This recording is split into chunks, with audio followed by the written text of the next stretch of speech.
Quizás hubo una generación que fue justo nos pilló en la facultad, ya nos gustaba, y a mí ya me gustaba el cine y queríamos, pues eso, digamos, Wilder, los clásicos en principio, luego todo el cine de los 70, todo ese cine también, Scorsese, Peckinpah, Burman, Deliverance, todo ese cine me impactó mucho, sobre todo con 15 años.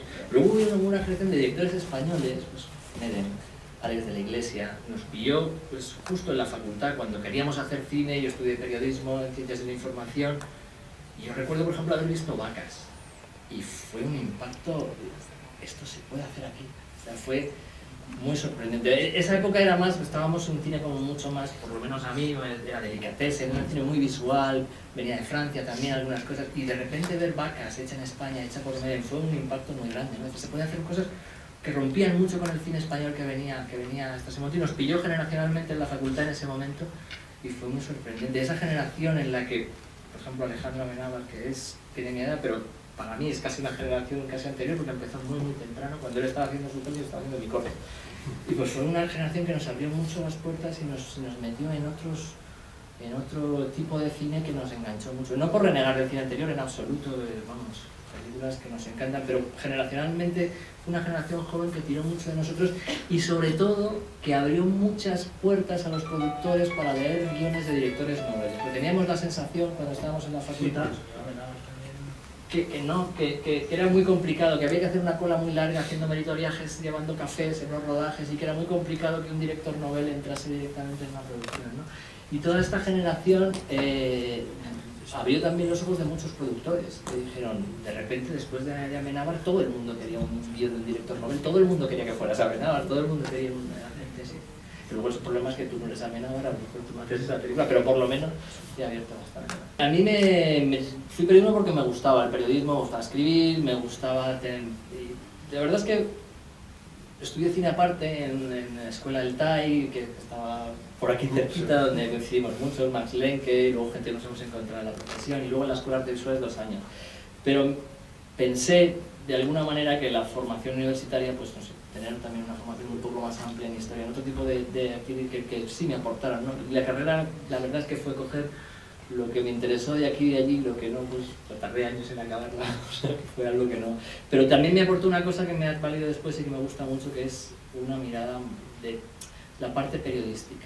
Es decir, tener una historia asentada a algo inspirado en cosas ciertas, reales, incluso si haces ciencia ficción, ¿no? Y eso estaba el periodismo. Yo cuando llegué al periodismo pensaba que sabes lo que es el periodismo, pero pensabas que iba a ser una escritura más libre, más...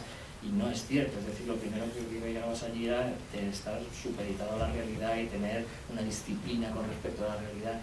Y eso que en principio me chocó, luego me ha venido muy bien. Después, a la hora de abordar mi trabajo, ahora que trabajo con Alberto, los dos enfocamos un poco eso, como hay una parte del periodista que es el y de contar lo que pasa, ¿no? Y eso quieras que no, pues lo tengo como, o quiero pensar, no sé, luego, pero vamos, que es algo que en la intención está de decir, bueno, hay una mirada también del que describe las cosas que están pasando. Arquitecto de formación, y te ha ido enganchando tu hermano metiendo la dirección artística, ¿no? Y empecé con la dirección artística en La Noche de los Gigantes. Tiene una dirección artística compleja, ¿no? Sí, sí. ¿Dónde era todo un decorado? Era, la verdad que estuvimos bastante tiempo haciendo las localizaciones y tuvimos una suerte tremenda. Nos batimos toda Ávila y el último pueblo que quedaba de todo el mapa fue el que encontramos.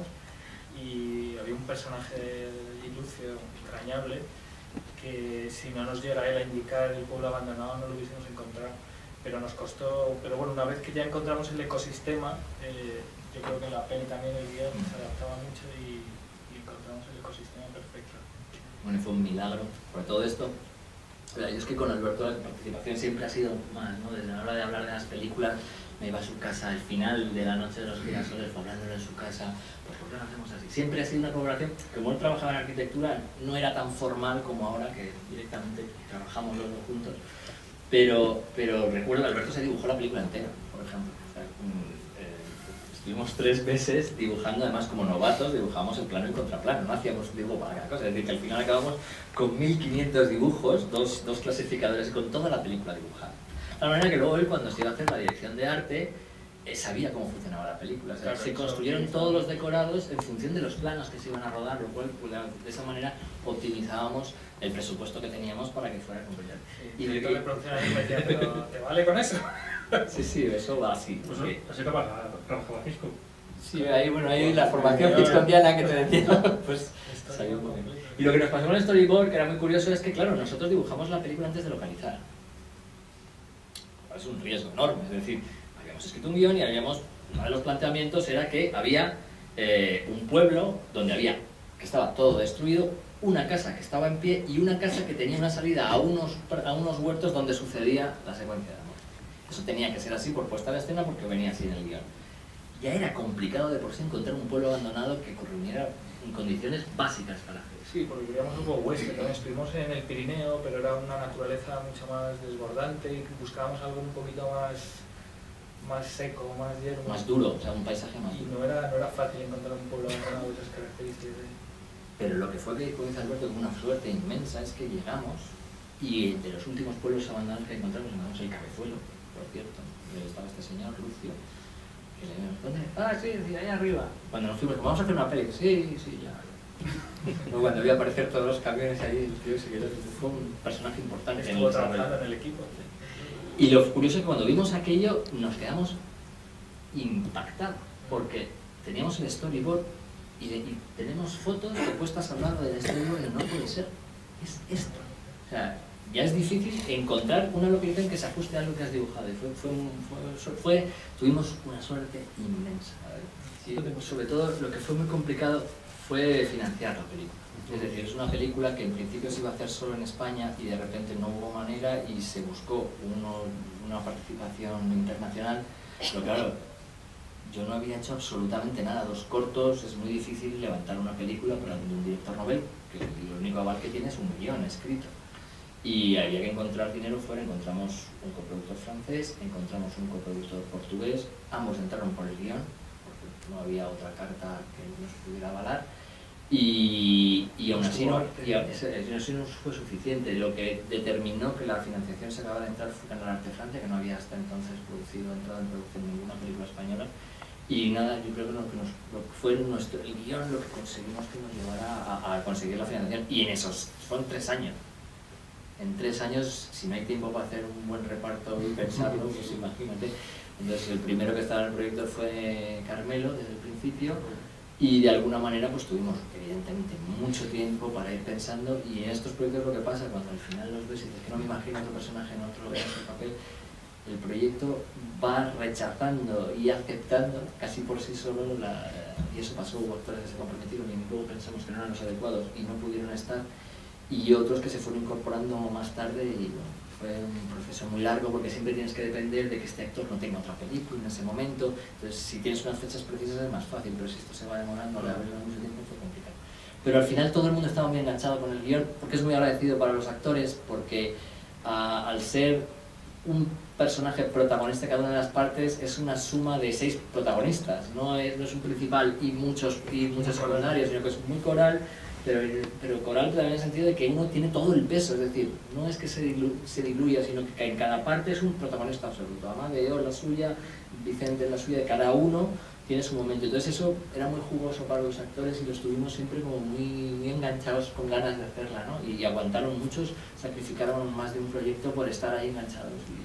Sobre todo la parte del realismo, del cine de los 70, mucho arte americano, todo esto, Peckinpah, todo ese cine muy sucio, muy crudo, muy descarnado, que nace un poco que nace un poco del desengaño del cine clásico, de los valores de bueno, malo, de repente, no sé, hay una generación que sale contando cosas muy crudas, muy realistas, y eso toca mucho con el periodismo también, ¿no? La forma de contar las cosas así. Pero nace por Mariano Alameda, el actor que hace de Pedro, que yo trabajaba en la serie de clase de guionista. Yo era dialoguista, él era el actor de esa serie y él quería hacer televisión, quería hacer cine. Y me vino un día con una idea que se llamaba Angosto, que era una historia en una cueva.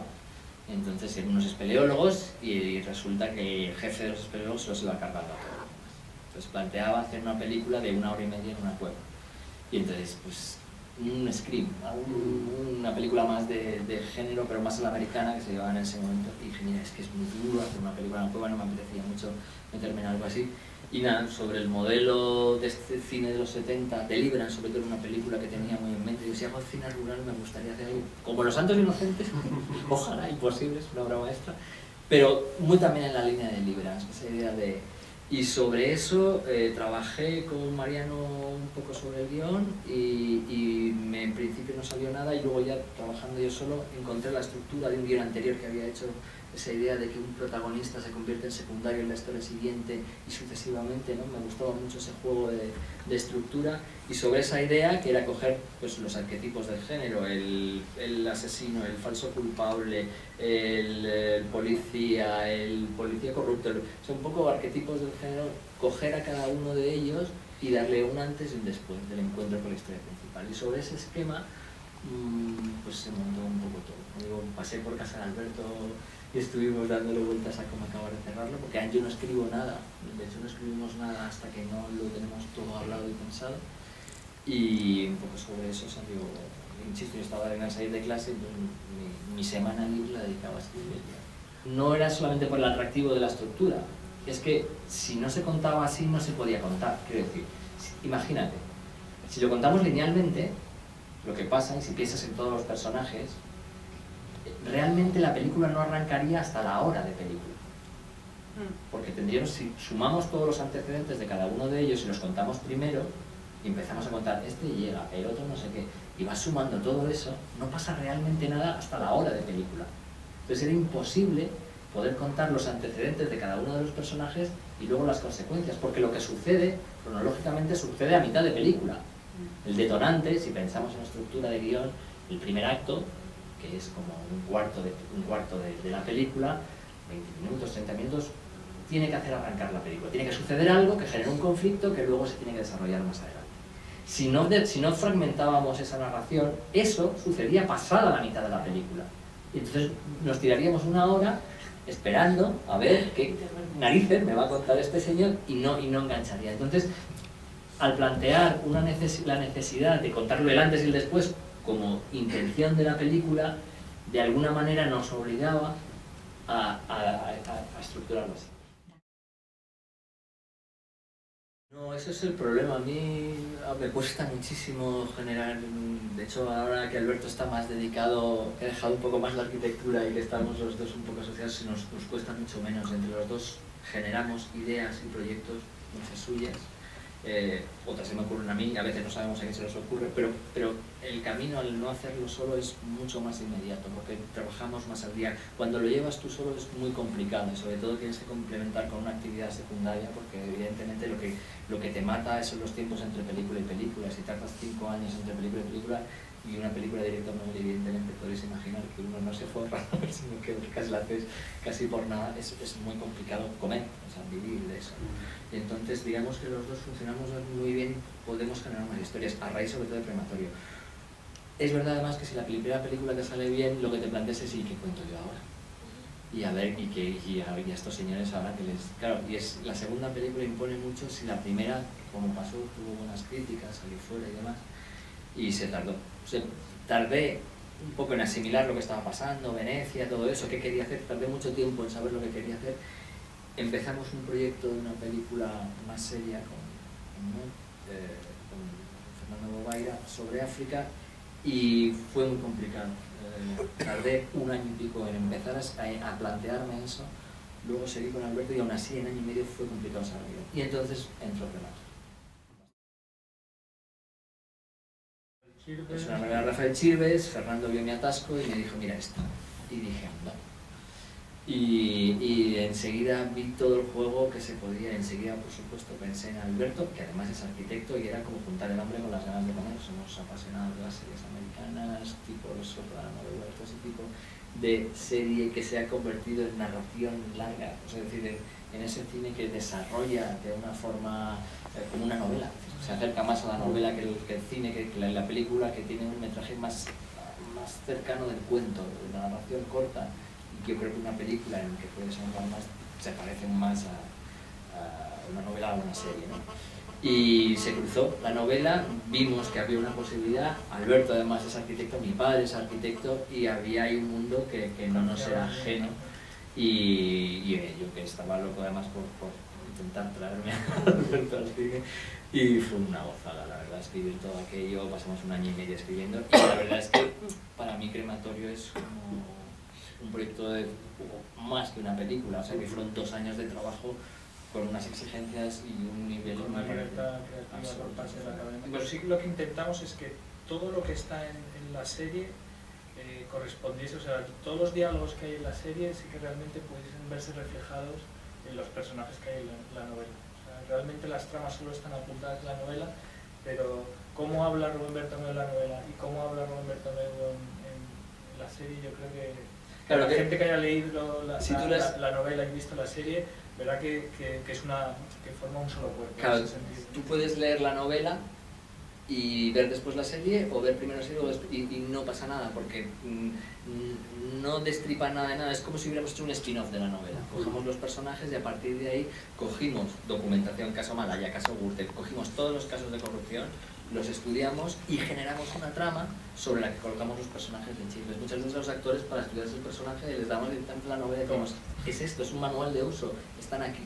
Y eso fue un poco lo que nos... Porque sobre todo la novela es un retrato, un retablo maravilloso de ese tipo de...